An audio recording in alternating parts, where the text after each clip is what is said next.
Good afternoon, everyone. This is your Learning and Development Specialist, Chris Kraus, and welcome to our remote wellness webinar. Today's session is Eating Healthy on a Budget. Before I introduce our guest speaker, let me go through a little bit of housekeeping. Make sure that your microphones are muted and your video is disabled through the session. We are recording the session, so if anybody wanted to attend this that you know of that was not able to attend, let them know that they can go to Empower and find this on the Wellness Webinar Pathway. We are going to have a Q&A piece to the end of the presentation. So as our guest speaker is going through, if there's any questions that you're thinking of, just jot them down and bring them up at the end of the session. And as always, we have a post-session survey. We'd like to hear what you have to say about this session and share information on topics for the future. So we're going to have a QR code at the end of the session. And if that doesn't work for you, or if it's not something you'd like to do, I'm also going to send an email after the session with the link to the survey. So with that, I'd like to introduce our guest speaker. We've got our United Healthcare health coach, Joe DeMatteis, on with us. So Joe, welcome. Welcome everybody. Happy Fridays. Chris said, Joe DeMatteis, your UHC health coach. For those of you that might be new on the webinar, this is now my fourth benefits year servicing you guys. Happy to be able to provide one-on-one coaching as well as help plan, wellness events throughout the year, but won't dive into that too much. Quick reminder, as always, you have until December 31st to do your Rally Health survey by accessing myuhc.com. Remember, if you have a spouse on the plan, you each have to log into MyUHC separately with your username and password. Click on Health Resources. That will take you to Rally, where you complete your survey. It should take you about 6 or 7 minutes. Give it about 21 days or so, and then the money will be deposited to your HSA or HRA. And also, you have until December 31st to do your annual physical. We want to make sure we encourage those wellness visits because preventative care is the key. With that being said, one other thing, the Checklist for Life that went out last week, I think we sent a reminder this week. You can earn $25 and an American Express gift card to complete 7 out of your 11 actions. And by you attending today's webinar, it actually counts as one of your actions. So let's dive right in. Healthy eating on a budget. So if this makes you a little bit hungry, hopefully you guys had lunch. I do apologize, but there's some great recipes toward the end. But during this presentation, we're going to discover the benefits of menu planning, understand how to shop for nutritious and cost-saving foods, learn how to double down on your grocery bill, and discover budget-friendly shopping tips. Some things to know. Did you know that soda, believe it or not, is the most frequently purchased item in grocery stores? I actually thought that was surprising. Below that, 25% of grocery shopping dollars are spent on processed foods and sweets. I figured somewhere in the sweets would probably be the most consuming for America. The average food cost in a U.S. household is approximately $6,700 a year. Quite fascinating if you actually think about that. But then again, every household is different depending on the number of dependents. 69% of women say they make a list before going grocery shopping, compared to only 52% of men. But with these fun facts in mind, now let's take a deeper look into developing a menu that's healthy for you and for your budget. Creating a budget-friendly menu, I know it can take some time, but in the end, the goal is to try to save us money. Especially with the pandemic and COVID and everything. Planning is key. Start with planning your meals. I like to try to take 1 day a week to plan meals for the upcoming week, and then before heading to the store, always scan your fridge and your cabinets to see what you have. And by creating a menu and having a plan, you're more prepared to purchase what you know, and you're going to limit those impulsive buys. Grocery lists may help us keep us on track. By sticking to your grocery list, you may be able to avoid making unintended and expensive purchases. And if grocery lists aren't your thing, consider downloading there's grocery list apps on your phone that you can use. I'm a little bit old fashioned. I have to write my stuff down on a little sticky note to see it. Because even if I use a notepad in my phone, I forget that it's even in my phone. But whatever you feel is best. Whether you need to use an app, use your phone. And as an added bonus, try shopping the perimeter of the store first, because this is where the most wholesome, budget-friendly foods are placed throughout the grocery store. It's also the most nutritious. The time of day in which you grocery shop can actually help you save a few dollars as well. And many of us, we've been there. We understand how difficult it could be to grocery shop when you're hungry. And we often crave foods that aren't good enough, for us or for our budget. And we're more likely to stray away from our grocery list in order to satisfy our food cravings. So, one rule of thumb: try not to shop while you're hungry. Before you leave, either try to eat something, whether it's a piece of fruit, snack, whether it's a meal, because once you curb that insulin level, you're less likely not going to grab, the stuff that's, junk food or less nutritious. So plan a balanced and cost-saving menu. Like any new habit, menu planning, it gets easier with practice. Over time, you'll figure out ways to make the process work for you. But in the meantime, here's some tips and tricks to plan a balanced and cost-saving menu. Shop whole, unprocessed foods. Most foods are significantly cheaper in less processed form, although everything is processed to some extent. They are often sold in larger quantities and they yield more in savings.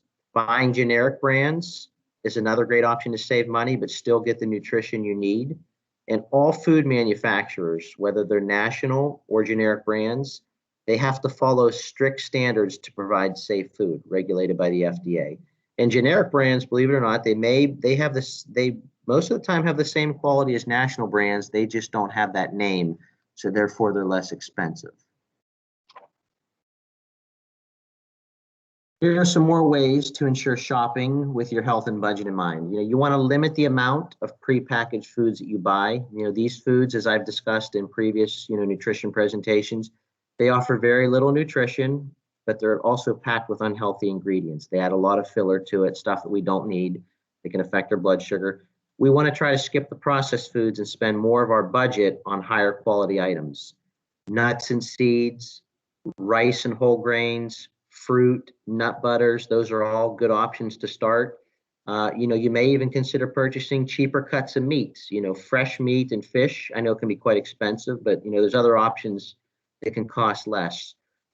Chicken thighs, the legs and wings, pork steaks, 80-20 ground beef, those are all good choices. You just want to make sure that you drain the fat after cooking ground beef and ground turkey. As that 80-20 ratio, some of the fat will still be left at the bottom of the pan. Cheaper cuts of meats, that doesn't always mean that they're lower quality. Many cuts still offer the same amount of nutrients, as their expensive counterparts. So doubling your savings, take a moment to feel good knowing that, menu planning is helping you make it easier for you to eat healthy, but also save some money.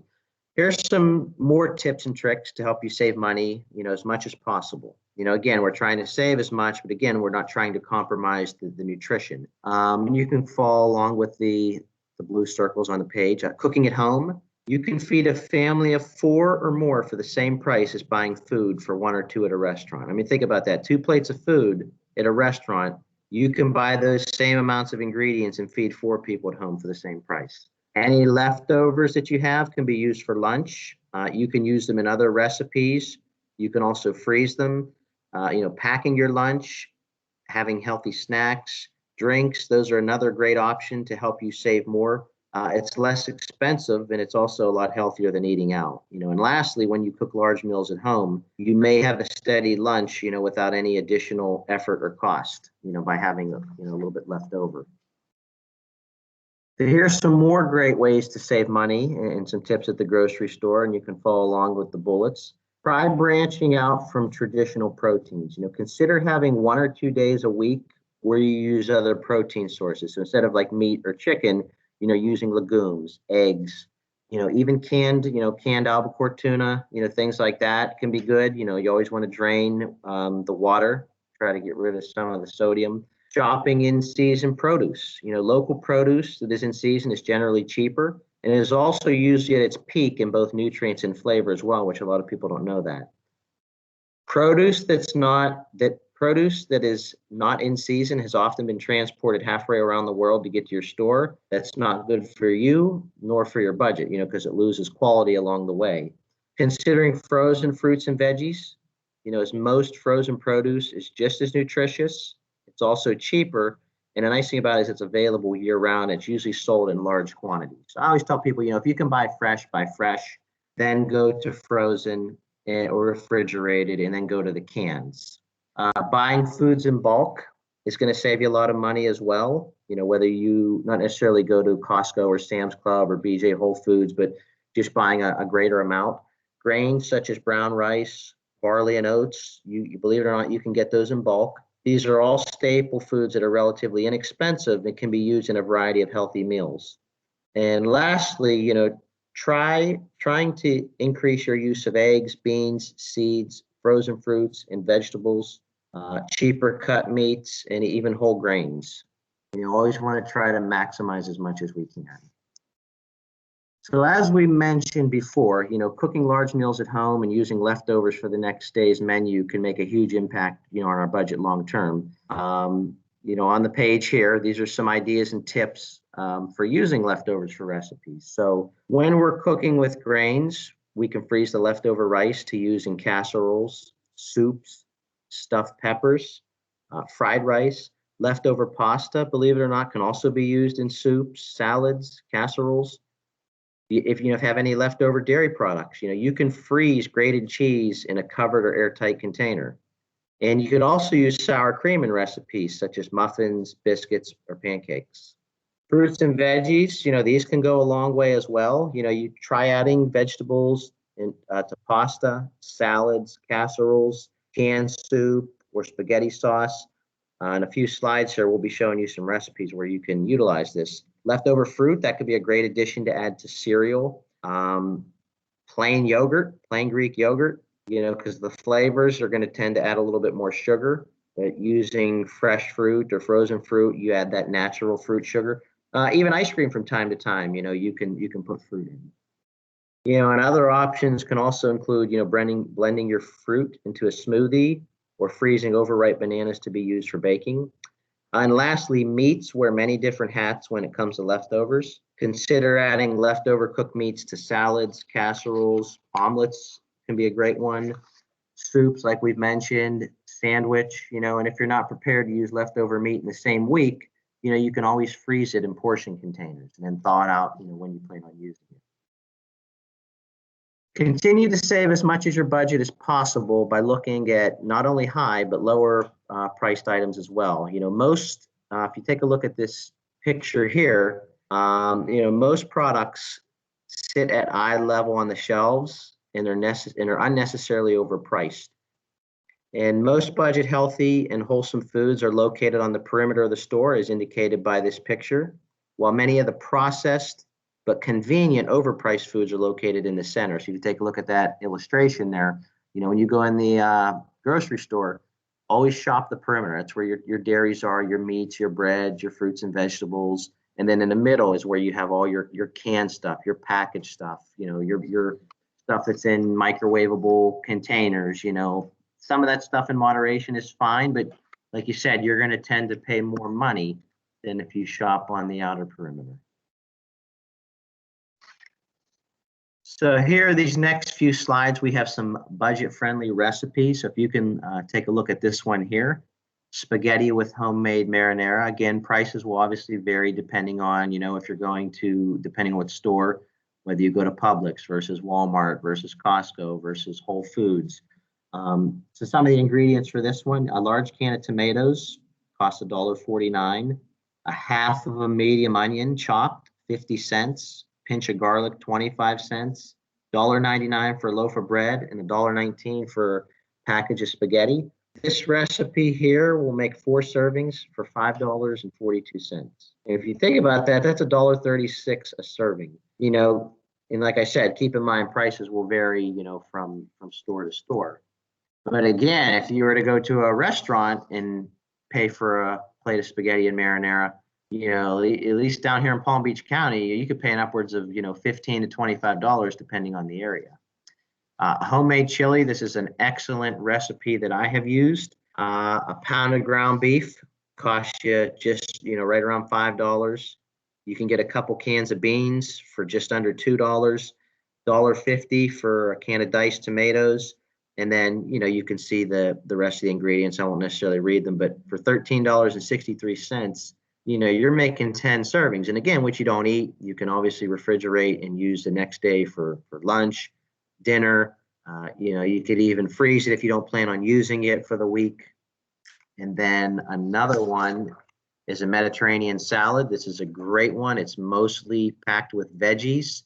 And again, you can make this even more healthier. You can eliminate the pasta for those of you that are want to eliminate carbs or keto, and you can add in ground beef, ground turkey, chicken. You can throw in salmon, whatever, eggs, whatever type of protein that you want. Salads are a great way to eat healthy on a budget because most of it is veggies, which are fairly inexpensive, unless you try to add a little bit of protein, to get some protein in it.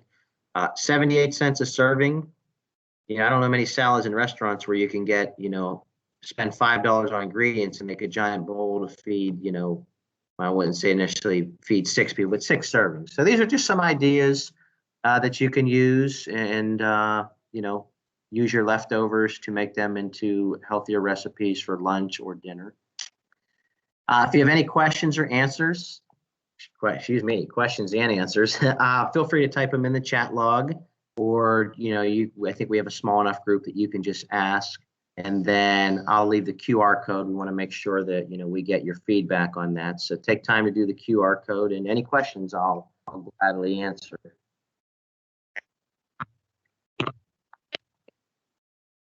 Hey, Joe, would you be able to send this to me so that I can forward it to the people that were not able to attend today? Sure, absolutely. I think the recipes alone would be really useful. Yeah, absolutely. Yeah.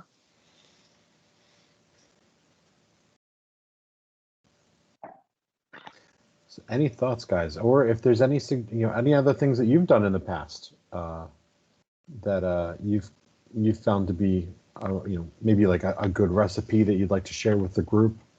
Go ahead.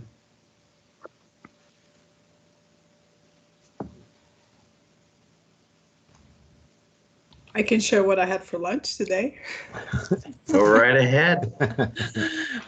So actually, I'm a very big fan of arugula salad, and so I cook a little bit of beets, just bake them in the oven, just so they're not as hard, and then I put a little bit of olive oil on them and salt, and then I put that on top of an arugula salad with walnuts and feta cheese. Ooh, that's my sounds good. Go-to salad. But I did make yesterday because I have 2 small children, so I have to be very mindful of what I cook. Yes. And we love pot roast. However, my kids still don't eat dark meat as much. They feel that it's too chewy, especially for my 3-year-old. So I made a chicken pot roast for the first time, and it actually turned out really good. A lot of flavor, but a little bit different because of the chicken. But it's just pretty much the same ingredients. It's just you swap the chicken, and so. But thank you for. I love arugula. Yeah, arugula is good. My kids say it's grass, but I still love it. Well, thank you for the presentation today. Very informative. Yes, thank you. Thank you for sharing that. Yeah. Costco, speaking of arugula, used to carry this pizza. It was, that's a funny thing about Costco is they get something in, and if it, doesn't sell real well, after a month, they don't carry it again. And they had this pizza. I don't remember the brand, but it was an arugula pizza. All the dough was wheat. So obviously, if you're allergic to wheat, you wouldn't want to eat that. But it wasn't like the typical pizzas that we have, where you have a slice or two and it just feels like your stomach is bloated. But yeah, they discontinued it, or at least weren't carrying it last time I went this past weekend. But yeah, arugula's got a nice kick to it. Very, very rich in antioxidants too. Yeah, my sister, her favorite pizza, it's a Brazilian pizza, which is a regular pizza dough, and then it has the tomato sauce like normally. Then they put cheese, and then they top it with arugula and sun-dried tomatoes. It's a very common pizza in Brazil. Mm. Yeah. Not my favorite though. I like a lot of cheese and meat on my pizza, but yeah, my sister can't loves have pizza without cheese. Yeah. Anybody else before we wrap it up? Hi, this is Ophelia from Mesa, Arizona. So when you were talking about the budget and all that, organic foods are usually more expensive, but I found that those are, some of the prices are better at Costco. So I have, for different stores, I have specific items that I buy. Like at Costco, the fat-free Greek yogurt is organic and it's a very good price. And also the blueberries. Yes. Or frozen organic blueberries. And another of my favorite items there is the feta cheese. It's organic too, and it's fresh. So it's, the price wise is better. So yeah, so you're right, Costco is good. And another approach that we have here in my family is to look at food as a medicine. So we look at food as medicine, and that's how we can, avoid buying not healthy food. Very good point. Yeah. And if you were on some of the presentations, in the past, especially the ones with the blood pressure, as I mentioned, 70-75% of all illnesses and things can be treated and prevented with not only good nutrition, but exercise, and I tell people when I counsel them, I always tell them, look at your body as if it's a high-end sports car, like a Rolls Royce or a Ferrari. You don't put unleaded fuel, in a Toyota that you wouldn't put that in a Ferrari. I mean, you might be able to get away with it once, but if you continue to do that, it's going to have issues with the, the filters and everything, and it's not going to run as efficiently. Well, that's your body. You're going to put fast food and highly processed foods in your body. Long term, it's going to lead to weight gain, and it's unhealthy nutrition. You're not getting your body the nutrients it needs. But yeah, by focusing on the least amount of processed foods possible and focusing on like we've talked about, the lean cut meats, the fruits and vegetables, the high fiber, whole grains, you're going to feel much better in the long run, and your health is really going to appreciate that. But yeah, thank you for sharing all those tips today. Chris, I think we're good. I think so, Joe. So thank you for all this information, and everybody on the call today. Thanks for being with us. And I hope everybody has an awesome weekend. We'll see you soon. Thank you, everybody. Thank you. Take care. Thank you. Thank you. Thank you.